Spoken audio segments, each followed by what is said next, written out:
In this program, we're going to visit the post office. Now, the post office is interested in letters, and we're interested in mathematics. So, what's the connection? Well, in this program, we're going to explore a branch of mathematics called group theory, which will help us solve and understand some of the problems involved in handling mail.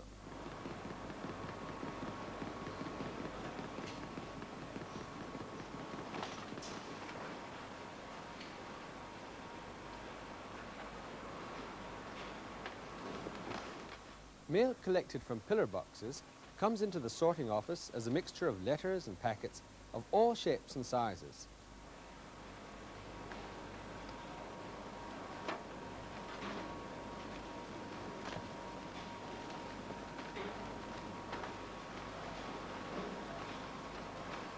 Segregating the letters is done in machinery, which also shapes the letters onto their longer sides and removes the oversized items.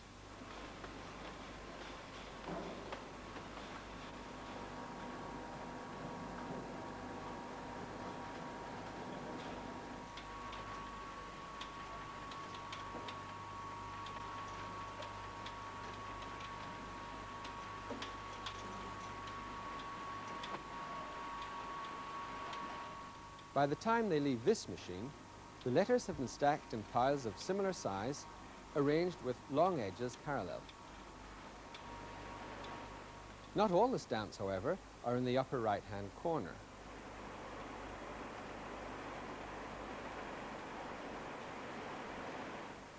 The machine that this man is feeding is the one we're interested in, the automatic letter-facing machine, or ALF for short. Its function is to face the letters, that is, to arrange each letter so that its stamp is on the upper right-hand corner, and incidentally it franks them and sorts them into first and second class.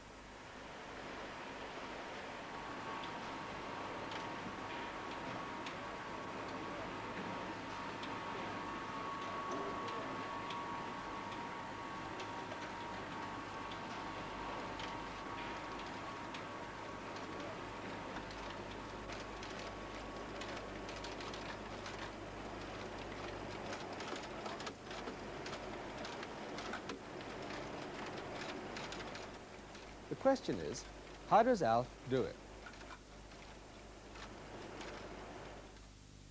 Well, let's try to understand the problem. In order for the letter to be franked, and when it left your hand, it should be in this position. Now, in its passage through the pillar box and through the office, it probably can end up in any one of these 4 different positions. Now, this branch of mathematics called group theory is going to help us design a machine which will enable us to face letters. And Don is going to show us how that's done. Before worrying too much about how to design a machine to do this, let's have a closer look at the position.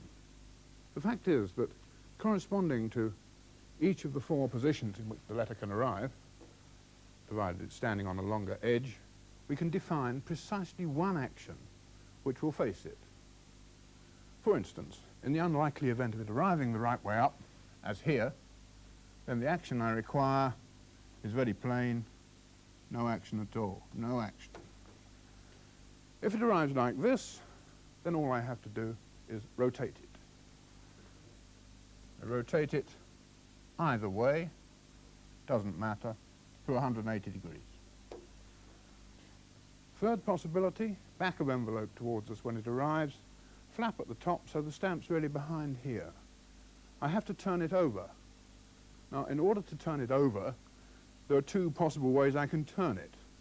And in this case, I have to turn it over or flip it about a vertical axis. So. And lastly, again, back towards us, flap at the bottom, stamp, in fact, here behind. Again, a flip. This time, a flip about a horizontal axis. So there we are, 4 actions defined, each of which puts a wrong position right, except the first one, which does nothing. Now, we have flip H, flip V, rotation R, and no action. If we could just have 4 stamp sensors, one in each corner of the letter, This might be a bit difficult to arrange. We'd have to shuffle them around so that they fitted each letter and letters of different sizes. It would immediately identify which of the 4 positions the letter was in, and it could then automatically perform the one correct action. Now that would be uneconomic, to say the least, because partly of the sliding about and partly of the 4 sensors. Perhaps more sensible would be to try and arrange to have just one sensor in a fixed position and push all the letters up to it, say so at the top right-hand corner of the letter met the sensor. The sensor would then tell us, is the stamp there or isn't it? And from then on, we might be able to devise a better procedure. Well, I think we just might be able to manage that, Don. And here's a possible block diagram for such a machine. How does it work? Well, supposing a letter comes in here the right way, then the sensor sees it's the right way, so it shoots it straight off here to be franked. Now, supposing a letter comes in like this, the sensor says, well, that's no good, does a horizontal flip to it, detects it's right, and sends it off to the right to be franked. What about a letter coming in like this? That's no good. Machine does a horizontal flip. Unfortunately, that's still no good. So it undoes it, that's just H again, and now applies a V to it. It sees that V is good, and so it sends it off to the right. And so on. I needn't go into all the gory details, but you can see that by this process I can also get an R, and so I can get all the 4 possibilities for writing a letter. Well, that's a very nice sort of a machine, but it's a bit naive. So let's call that Mark 1. Why is it naive? Well, at this point, when a letter came in, I un-H'd it and then V'd it before sensing again. That seems a bit silly. Could I not possibly combine the H action and the V action into one single action and save time? Well, let's see how that might be done. So let's see what the problem is. The problem is I've got a letter which has been righted by having an H and a V done to it, and I'd like to know what was the original position so that I can see what single action would have done that. Seems a bit tricky, but I can solve this problem by working backwards. Remember, what's happened is that the letter has been V'd. That means the intermediate position was like that. Then afterwards, the letter has been H'd, and so the starting position must have been like that. So I've solved the problem. This, in fact, was the starting position, and so by a R action, I've managed to get the letter into the right position. So I can combine the H and the V action by using a single R action. Well, that's very satisfactory. Now, perhaps we can use other combinations of actions to economize our machine. And examining this problem is our first great leap into group theory. And Don's going to have a look at that for us now. Well, here's a table on which I'm going to record all the possible combinations. And Alan's told us one already. He says that H and then V is R. And here's my R. Now, it has to go in the table somewhere, but where? Well, it's H, then V. The first action is H, so it'll have to be in the H column. The next action is V, so it's in the V row. That's where it's got to go.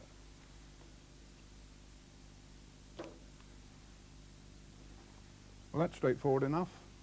Let's do another. What about V, then R? Here's a letter, the right way up. I'm going to V it and then R it.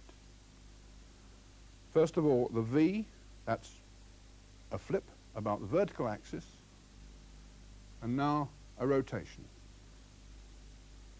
Now what have I done to it? I have, in fact, you can see where the stamp is, it's this side, so I have, in fact, H'd it, look. So V, then R, is the same as H. Well, what about, say, H, then H? Here we go.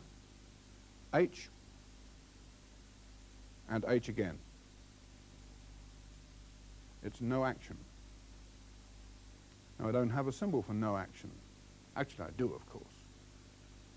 It's conventional to represent the no action by a capital I or a lowercase letter e. I'm using capital letters here, so I'll use an I. You might remember the I for the identity matrix in multiplication. Here's my I, H then H is I, the identity, the thing, the action which leaves the object identically the same as it was before. But now my table's gone wrong. I've got I's in here, but no I's in the headings. So it won't do. I shall have to add I's to both lots of headings. I column head, I row head.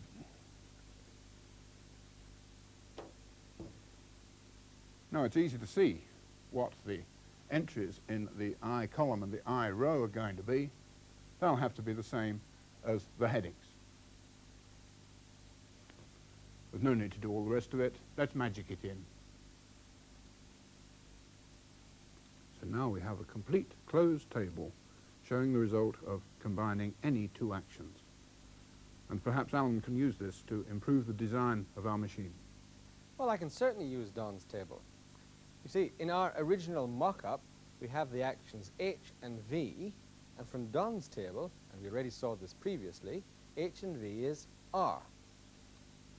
And so I can replace these two actions by the single action R. Further down the machine, I have V and R combined. Now, what do they give me? Well, V and R gives me H, and so I can combine these two actions by the single action H. And this Mark II version is a much improved machine. First of all, it uses fewer components, and in fact, it only uses two sorts of actions, H and R. And you can probably do better. Suppose an engineer tells you, well, R's a bit difficult. Why don't you design a machine using H and V? Is that possible? Well, by using the group table, in fact, it is possible. And what's very funny is this is the way the post office does it. The letters, neatly stacked, but with stamps any old how, are carried on a continuous belt round the machine to the stackers at the end. On their way, the stamps are detected by a sensor, but they don't change their orientation relative to the belt until they come to this twist, seen here in slow motion. The diverter splits the letters into two streams, those to be H'd and those not. The bottom belt gives its letters an H twist, the top belt edge onto the camera, and above the return belt bypasses this H and returns the letters straight to the main stream.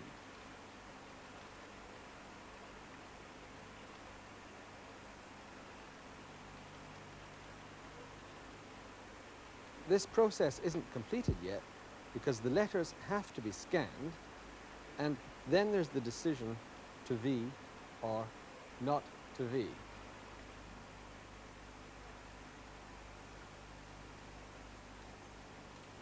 Well, we've seen this complicated machine perform the H process, but how does it V it then?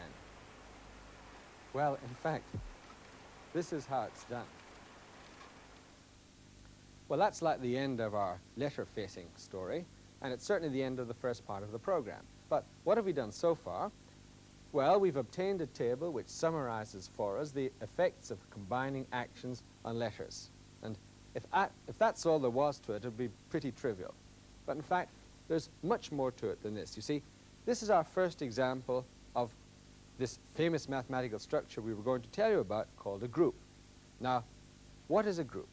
A group is a set of elements with a rule for combining the elements.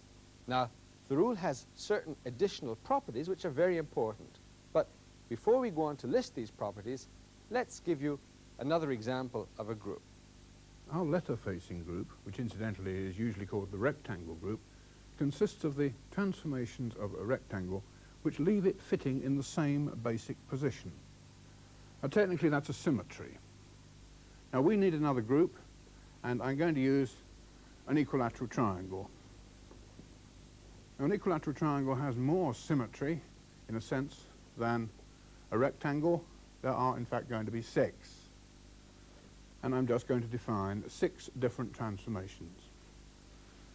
Here, plainly, is the first one. rotate it to 120 degrees anti-clockwise. There it is. I'm going to call that R1. Next, of course, I can rotate it through 240 degrees anti-clockwise, or if you prefer, 120 degrees clockwise. 1, 2. And I'm going to call that R2. And lastly, for the rotations, I can turn it completely around, which will obviously achieve nothing at all, and I'm going to call that, obviously, I for the identity transformation. Now the flips. First, notice that the flips are defined in terms of the letters of the frame, A, B, C, irrespective of where the letters of the triangle are. Flip A is a flip about an axis through the A of the frame. So, even if the triangle were in a different position to start with, flip A would still be this flip about a vertical axis. So flip A, starting from that position, is that. Flip B, fairly obviously, is a flip about the B of the frame.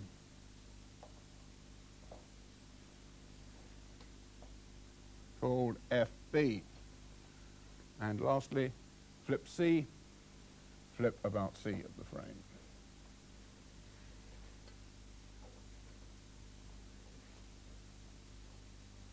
And that's the lot. Let's just put the names on.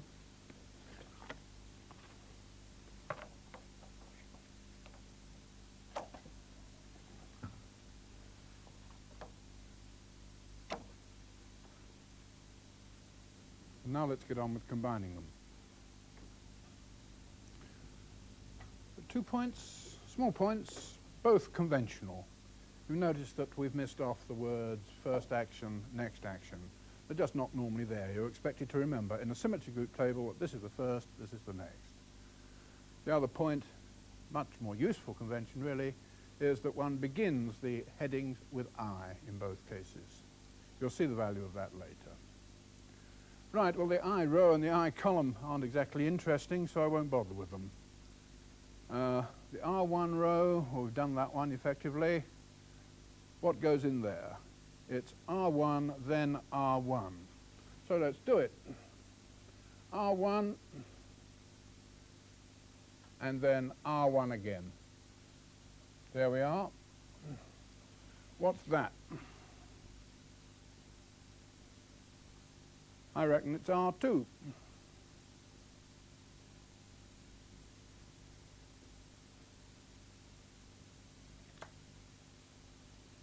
Next one, R2 first, then R1. Reinstate this, go back to the same position. R2 first, and then R1. Hardly needed doing, did it? I.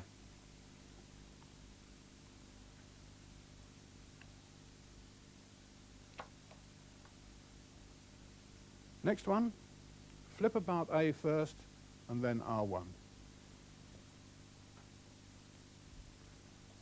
Flip about A first. Now R1. What's that? That, I think, is flip about C.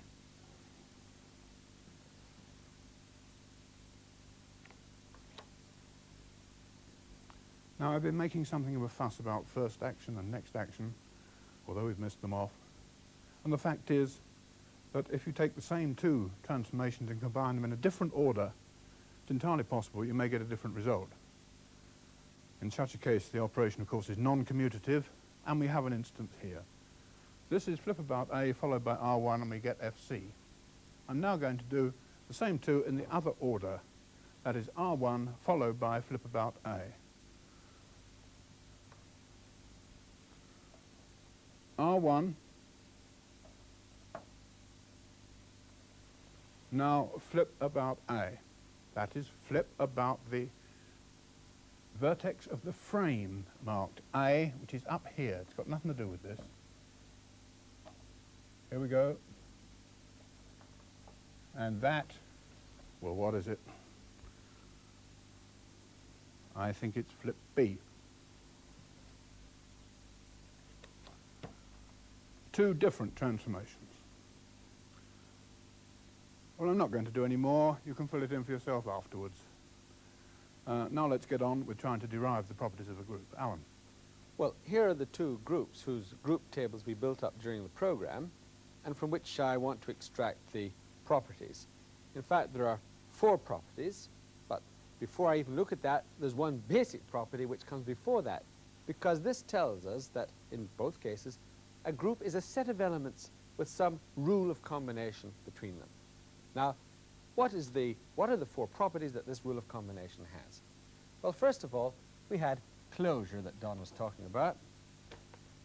If x and y are elements of the group, then x combined with y, and I'm using star for the combination, is also a group element. The next property was the fact that there's that very important element called the identity element in both groups. And the next basic property is that of having an inverse. Remember, in the triangle group, the element R1 combined with R2 to give the identity. So I could say that R2 undoes the action of R1. So for every element x in a group, I have an element x tilde, which undoes the action of x. That is, x combines with x tilde to give them the identity, and the other way. Now, the last property, it's a bit technical. It's called the associativity property. It arises like this. Remember, our group table tells us how to combine 2 elements. Now, what happens if I want to combine 3 elements? Is it x combined with y and then the result combined with z? Or do I have to do it this other way? Well, my associativity rule tells me they're equal. Now, I really want to change my point of view at this point in a very, very interesting way. I mean, these are properties of those groups. But what I want to do now is say that these are, in fact, the axioms of a group. Now, what do I mean by axioms? I mean that we're going to set down these rules, and we're going to claim that any mathematical structure which consists of a set of elements and rules for combining them will be a group if the combination rule obeys these properties. And it doesn't matter where you got that structure from. It'll be a group. For example, if I take positive real numbers under multiplication, can I check these 4 axioms now? Well, if I multiply 2 together, then I get another positive real number, so it's closed, closure holds. What's the identity for multiplication? Well, the number 1, of course. For every positive real number, do I have an inverse for multiplication? For example, for the number 2, the inverse would be the number 1/2. That's easy enough. And numbers under multiplication are associative, so that holds as well. So positive real numbers under multiplication give me an example of a group.